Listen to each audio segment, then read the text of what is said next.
নতুন বই পেয়ে আমার খুব ভালো লাগছে। আমি বই পেয়ে আমি অনেক খুশি।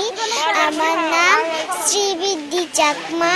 আমার মাতৃভাষা বই পেয়ে ভালো লাগতেছে।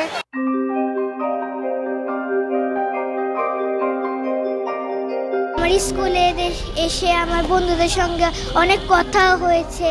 আমি পড়বো, তারপরে ভাই বোনকে দেখাবো, তারপরে এগুলা মামার বাড়ির ছবি তুলে পাঠাবো, তারপরে অনেক মজা করবো, বই নিয়ে পড়বো। আমি বাংলা পড়তে ভালো লাগে, ইংরেজিও ভালো লাগে, ধর্মও ভালো লাগে।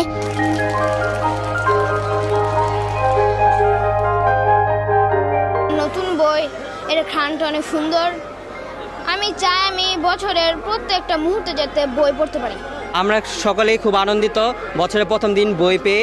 আমরা নবম দশম শ্রেণীতে যারা পড়ি তারা প্রতি বছর নবম শ্রেণীতে বই পেয়ে যাই, দশম শ্রেণীতে পায় না। যেহেতু নতুন কারিকুলামে আমরা ছিলাম গত বছর, এই বছর আমরা নতুন করে বই হাতে পেয়েছি এবং আমাদের একটি শর্ট সিলেবাস সরকার ইতিমধ্যে দিয়ে দিয়েছে। আমরা সেই সিলেবাস অনুসারে আমাদের পাঠ কার্যক্রম অব্যাহত রাখবো। একজন শিক্ষার্থী যে লেখাপড়া করে তার সর্বপ্রথম সঙ্গী হচ্ছে বই, এবং এই বইটা যদি বছরের শুরুতে পাওয়া যায় তাহলে আমাদের জন্য অত্যন্ত আনন্দদায়ক হয়, এবং নতুন বইয়ের যখন আমরা ঘ্রাণ নেই আসলে তখন বিষয়টা অত্যন্ত আনন্দদায়ক হয়। বছরের প্রথম দিন নতুন বই পেয়ে খুবই ভালো লাগছে। নতুন বই পেয়ে আমি খুব আনন্দিত। নিয়মিত স্কুলে আসবো এবং স্যারদের কথা মেনে চলবো।